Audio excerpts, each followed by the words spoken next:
ఆహ్, మనమైతే trip complete చేయడం అయితే జరిగిందండి.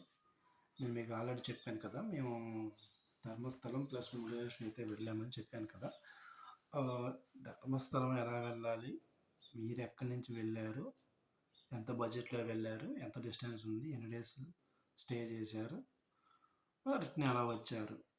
ఎక్కడ ఏమేమైతే చూడాలి అనేది మీకు ఈ వీడియోలో అయితే నేను క్లియర్‌గా అయితే చెప్తాను. మీరెవరైతే స్కిప్ చేయొద్దు. మీరు కొత్తగా చూస్తున్న వాళ్ళైతే సబ్స్క్రైబ్ చేసుకొని, లైక్ చేసుకొని, షేర్ చేయండి.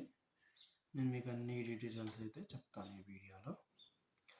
మేమైతే ఫస్ట్ విజయవాడ జంక్షన్ నుంచి యశ్వంతపూర్ అయితే రీచ్ అయ్యాము.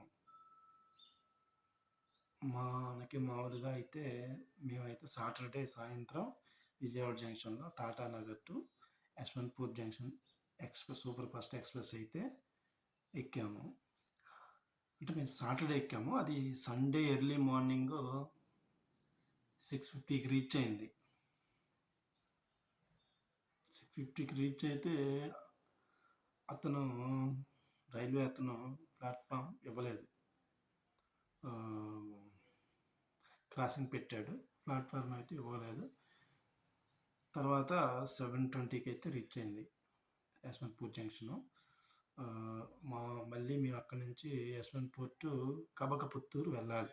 మనం ధర్మస్థలం వెళ్ళాలంటే యశ్వంతపూర్ నుంచి కబకపుత్తూరు వెళ్ళాలి. అది ట్రైన్ ద్వారా అయినా వెళ్ళొచ్చు, బస్ ద్వారా అయినా వెళ్ళొచ్చు. మేమైతే ట్రైన్ ద్వారా వెళ్దామని ప్లాన్ చేసుకున్నాము. ట్రైన్ అయితే 7:15కి ఉంది యశ్వంతపూర్లో. బట్ మాకు ట్రైన్ లేట్ అయింది. టాటా నగర్ టు యశ్వంతపూర్ ఎక్స్ప్రెస్ 7:20కి రీచ్ అయ్యాము ఈ యశ్వంతపూర్ జంక్షన్. జస్ట్ 5 మినిట్స్లో మాకు ట్రైన్ అయితే మిస్ అయింది, కబకపుత్తూరు వెళ్ళాల్సిన ట్రైన్. సో మేము ఏం చేసామంటే మళ్ళీ ప్లాన్ చేంజ్ చేసాం. ప్లాన్ బి ఉంది మా దగ్గర. అయితే